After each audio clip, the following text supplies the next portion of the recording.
Hello everyone. जीव विज्ञान कक्षा 11 में हम पाठ 4 प्राणियों का वर्गीकरण पढ़ रहे थे, जिसके अंतर्गत कुछ वीडियो में हमने अलग अलग संघ के लक्षण पढ़े। संघ पॉरीफेरा, संघ सिलेंट्रेटा, संघ टिनोफेरा, संघ प्लेटेहेलमिन्थेस, संघ स्केलेहेलमिन्थेस, संघ एनालिटा और संघ मोलस्का। इनके लक्षण हमने किए और पढ़े। इनके लक्षणों के बारे में जाना, इनके किस तरीके के अंग स्तर किस तरीके के शारीरिक संगठन होता है, देह गुहा के आधार पे किस प्रकार के हैं, आहार नाल के आधार पे,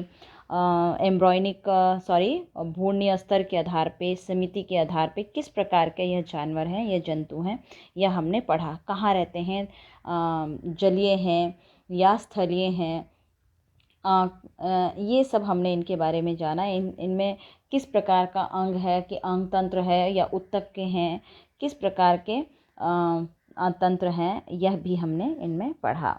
ओके, आज हम आगे के संघ को ले रहे हैं और आगे हमारा संघ आज का है ऑर्थोपोडा। पिछली बार हमने मोलस्का में आपको बताया था कि दूसरा सबसे बड़ा प्राणी संघ होता है मोलस्का। आज हम ले रहे हैं ऑर्थोपोडा, जो सबसे बड़ा संघ है, जिसमें कीट पतंगे भी आते हैं, जिसके अंतर्गत कीट पतंगे भी आते हैं। तो इस प्राणी जगत का सबसे बड़ा संघ ऑर्थोपोडा है, जिसके बारे में आज हम पढ़ रहे हैं। सबसे बड़ा संघ ऑर्थोपोडा, जिसमें कीट भी आते हैं। ओके, संघ ऑर्थोपोडा, सबसे बड़ा जंतु जगत। ओके, तो पहला पॉइंट यही आ जाएगा, जंतु जगत का सबसे बड़ा संघ।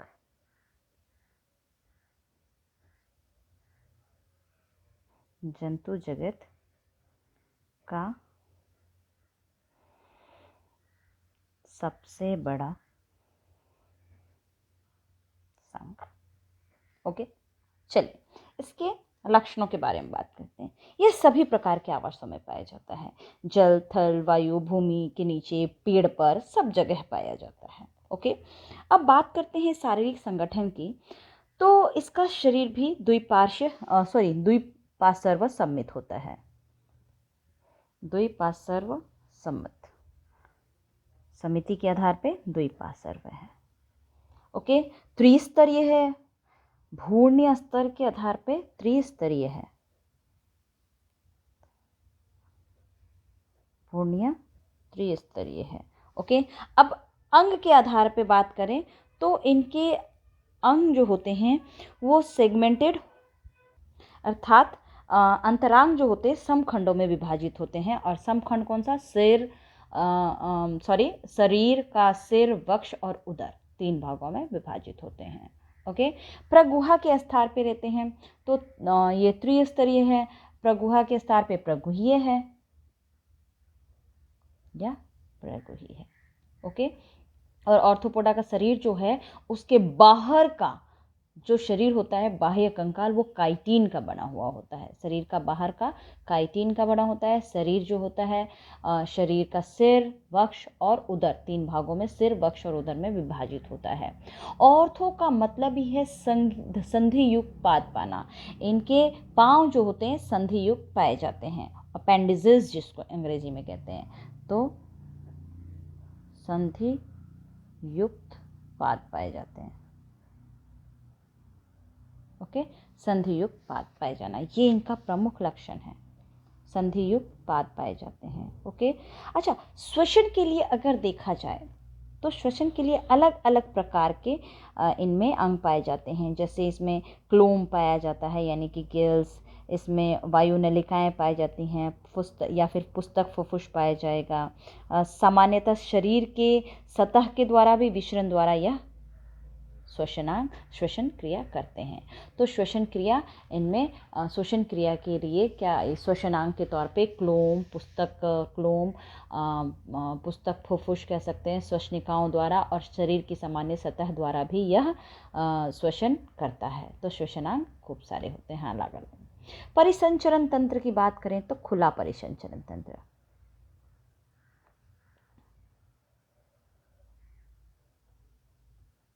खुला परिसंचरण तंत्र पाया जाता है। ओके, सॉरी, मैं लिखना भूल गई, अभी वापस लिख देती हूँ आपके, ताकि आपको दिखने में दिक्कत ना हो। श्वसन अंग, श्वसन अंग अलग अलग होते हैं। श्वसन अंग कौन कौन से श्वसन अंग मैंने आपको बताया? क्लोम पाए जाते हैं इनमें, यानी कि गिल्स, सॉरी क्लोम, पुस्तक क्लोम यानी बुक लंग्स भी पाए जाते हैं इसमें। ओके, पुस्तक क्लोम, गिल्स, बुक गिल्स और बुक लंग्स भी पाए जाते हैं। पुस्तक, ओके, पुस्तक फुफ्फुस भी पाए जाते हैं इनमें। अलग अलग स्पीसीज के प्राणियों में अलग अलग प्रकार के श्वसनांग पाए जाते हैं। ओके, और सामान्यतः शरीर की सतह द्वारा भी करता है, शरीर की सतह से सामान्य विचरण द्वारा।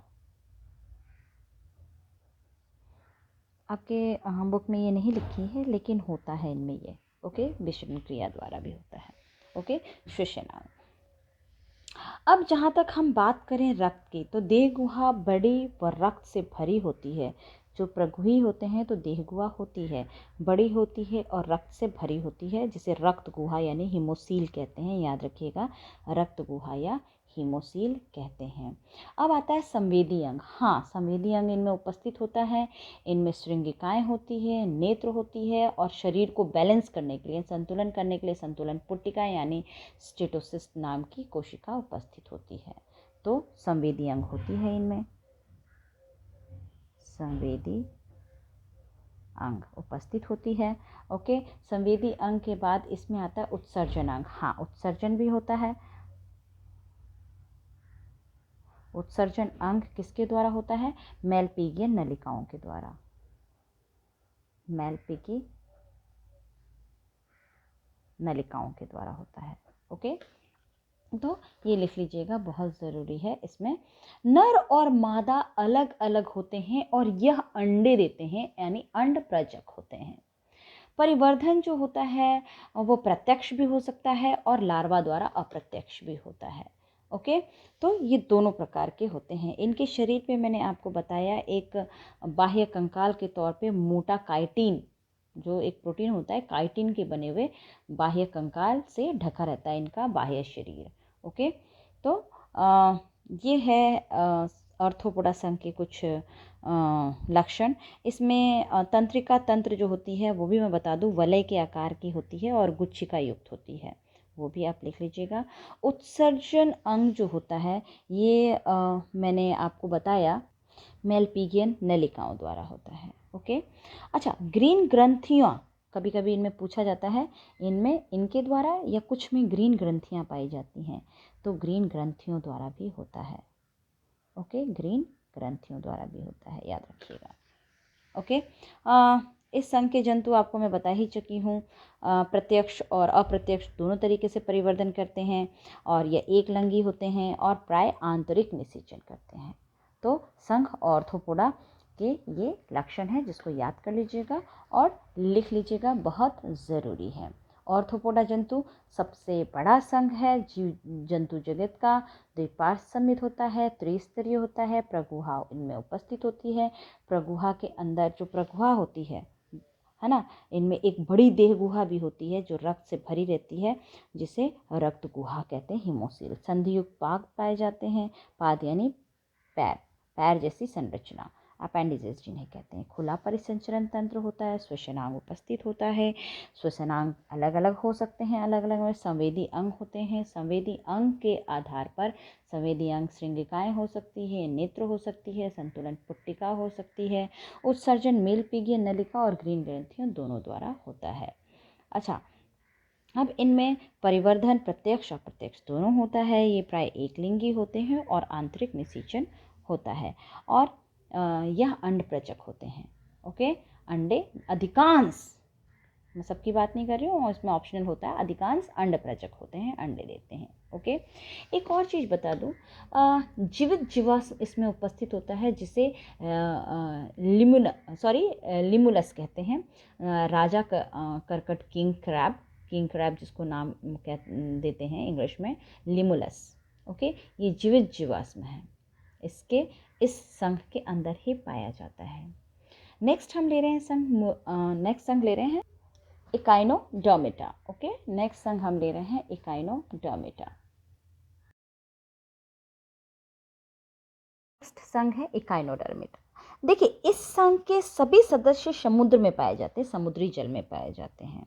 ओके, हाँ, एक अपवाद है साइनेप्टा सेमिलस, यह अपवाद है, यह समुद्री जल में नहीं पाया जाता। जहाँ तक शरीर की बात करें तो बहुकोशिकीय होती है, त्रिस्तरीय होती है, इसमें भी लार्वा अवस्था होता है, अर्थात डेवलपमेंट इनका, परिवर्धन इनका अप्रत्यक्ष होता है। द्विपार्श्व समित होते हैं और कुछ इसमें पंचित अरीय समित भी होते हैं, जैसे स्टारफिश। ओके, वयस्क अवस्था में स्टारफिश जो होती है अरीय सम्मित होती है, पंचयती, 5 उसकी भुजाएं होती हैं। तो लिखते हैं यह त्रिस्तरीय होती है, बहुकोशिकीय होती है, त्रिस्तरीय।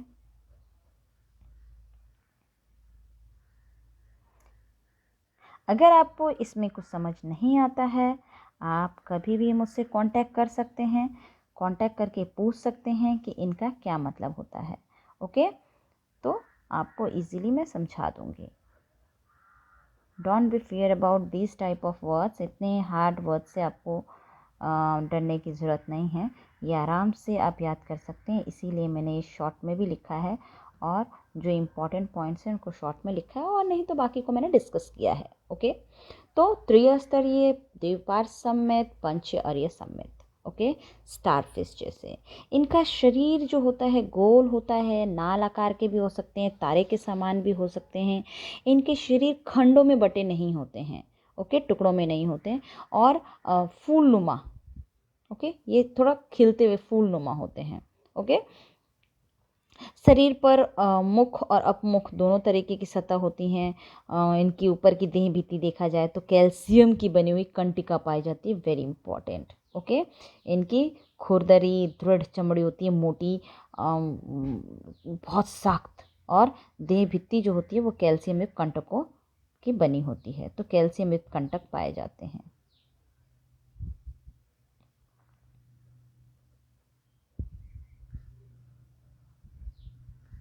कैल्शियम युक्त कंटक उपस्थित होते हैं। ओके, अब जहाँ तक हम बात करें इनके चलने की, गमन की, तो गमनांग जो होते हैं वो छोटे छोटे नाल पादों द्वारा होता है, ट्यूब फीट जिसे कहते हैं, ये ट्यूब फीट द्वारा चलते हैं, छोटे छोटे। ओके, तो नाल पाद इनमें पाए जाते हैं, छोटे छोटे गमन अंग होते हैं जो, वो क्या होते हैं, नाल पाद। ओके, नाल पाद। इनमें परिवहन तंत्र विशेष प्रकार का पाया जाता है। जल परिवहन तंत्र, पानी को लेते हैं, भोजन ग्रहण करते हैं, संवेदना ग्रहण करते हैं, श्वसन में भी सहायक होता है। तो विशेष प्रकार का जल परिवहन तंत्र पाया जाता है, भोजन ग्रहण में भी मदद करता है, संवेदना में भी मदद करता है, और श्वसन में भी सहायक करता है। ठीक है, तो जल परिवहन तंत्र में पाया जाता है।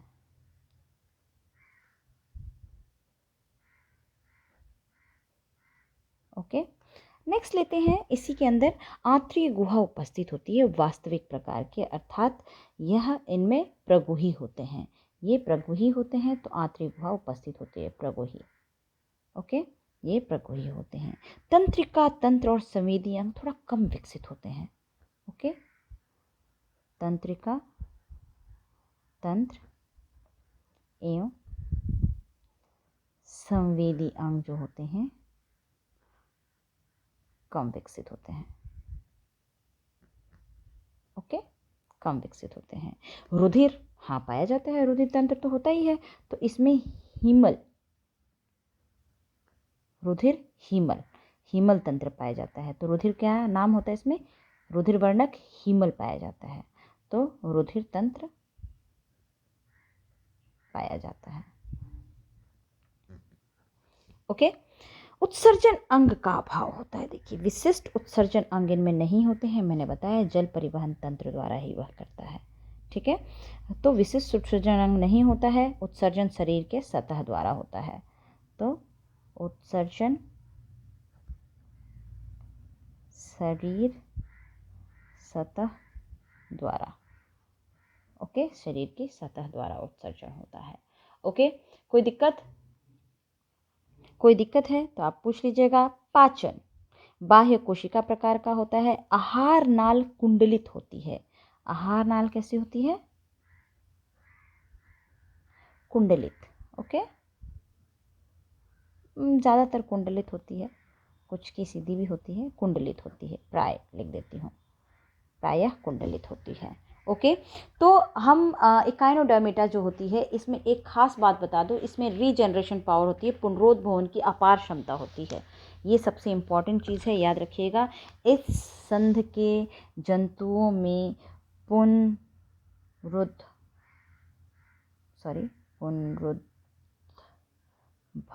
की अपार क्षमता होती है, रीजनरेशन पावर होती है। रीजनरेशन पावर बहुत होती है इनमें। ओके, जैसे आप स्टार फिश लेते हैं, स्टार फिश का एक अंग कट जाता है तो वापस उससे नया स्टार फिश परिवर्तित होता है। जनन के आधार पे बात करते हैं तो जनन लैंगिक प्रकार का होता है और जीव जो होते हैं वो एक लिंगीय होते हैं। परिवर्तन अप्रत्यक्ष होता है, लार्वा से होता है। परिवर्तन के दौरान लार्वा अवस्था पाई जाती है। अलग अलग लार्वा अवस्था होती है, बाइपिनेरिया होती है, प्लूटेशिया होती है। आप आगे पढ़ेंगे, आपकी बुक में इतना नहीं दिया हुआ है इसलिए मैं नहीं बताऊंगी। तो परिवर्तन लार्वा द्वारा ही इनमें संभव है, तो अप्रत्यक्ष होता है। ओके, इकाइनोडर्मिटा के बाद हमारा नेक्स्ट टॉपिक जो कि नेक्स्ट संघ है, हेमिकॉर्डेटा और कॉर्डेटा है, और दोनों में अंतर करना बहुत ज़रूरी है और वो थोड़ा लंबा खींच जाएगा, इसीलिए हम उसको अपने नेक्स्ट वीडियो में करेंगे। तो संघ इकाइनोडर्मिटा के बारे में मैंने आज बताया आपको। त्रिस्तरीय है, द्विपाद समित है। अगर 5 भुजाएं होती हैं, पंचेती होती है तो अर्य समित भी हो सकती है। इनके ऊपर बाह्य कंकाल के रूप में कैल्शियम युक्त कंटिका पाई जाती हैं जो कि दृढ़ होती हैं। गमनांग नालपात द्वारा होता है। जल परिवहन तंत्र इनमें उपस्थित होता है जो भोजन ग्रहण करने में, श्वसन करने में सहायता देता है। उत्सर्जन अंग खास नहीं होते हैं, उत्सर्जन अंग का अभाव होता है तो उत्सर्जन शरीर द्वारा ही करते हैं। प्रगुही होती हैं, है ना। इनमें तंत्रिका तंत्र और संवेदी अंग बहुत कम विकसित होते हैं और रुधिर के तौर पे हिमील नाम का तंत्र पाया जाता है और आहार नाल प्रायः कुंडलित होती हैं। तो यह इकाइनोडर्मिटा के लक्षण हैं, इकाइनोडर्मिटा के कैरेक्टर हैं।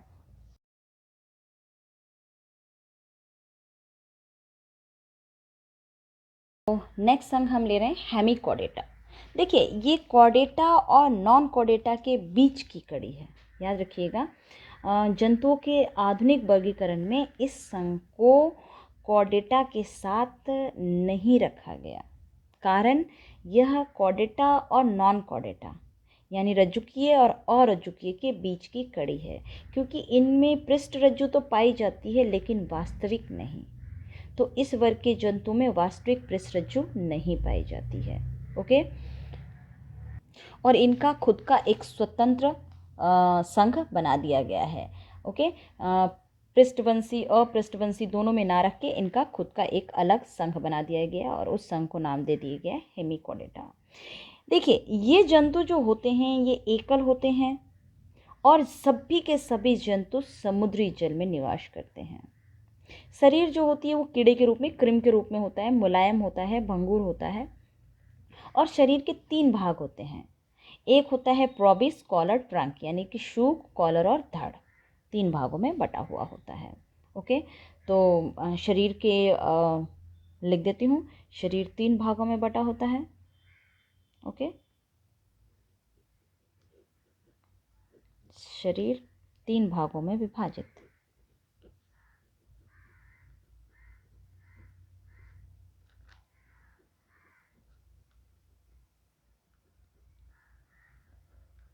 शरीर 3 भागों में विभाजित।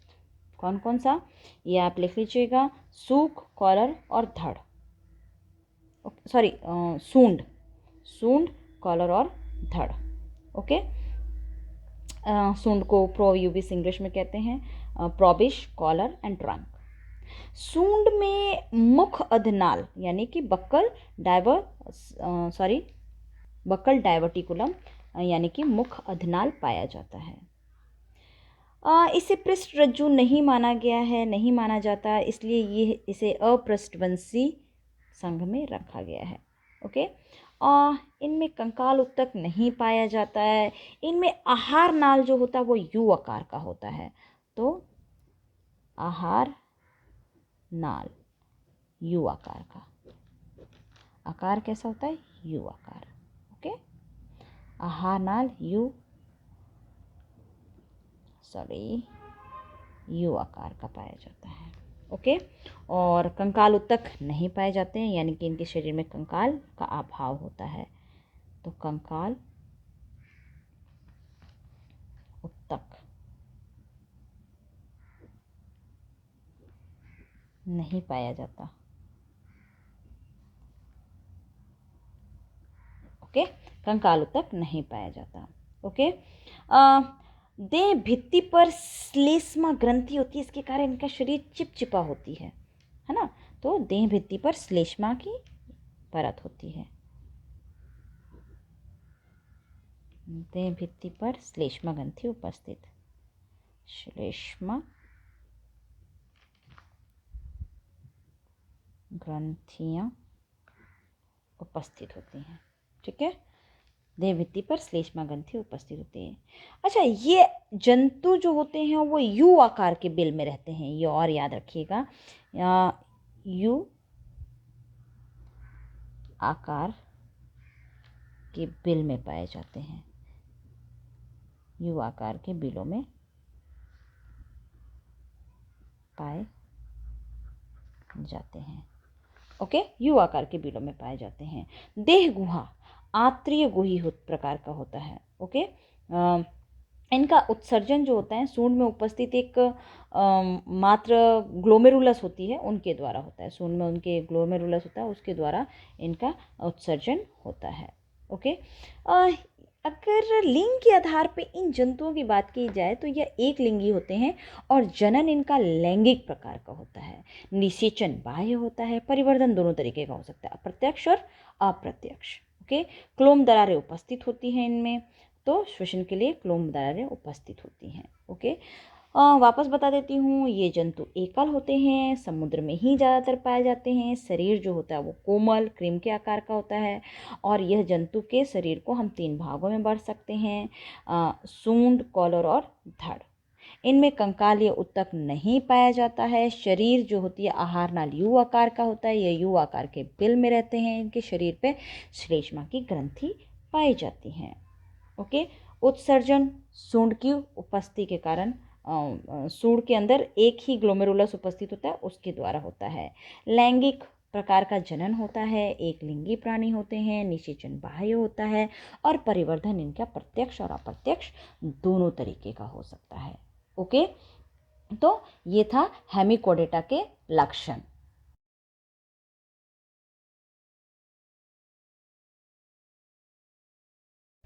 तो आज हमने ऑर्थोपोडा, इकाइनोडर्मेटा और हेमिकोडेटा के लक्षण पढ़े।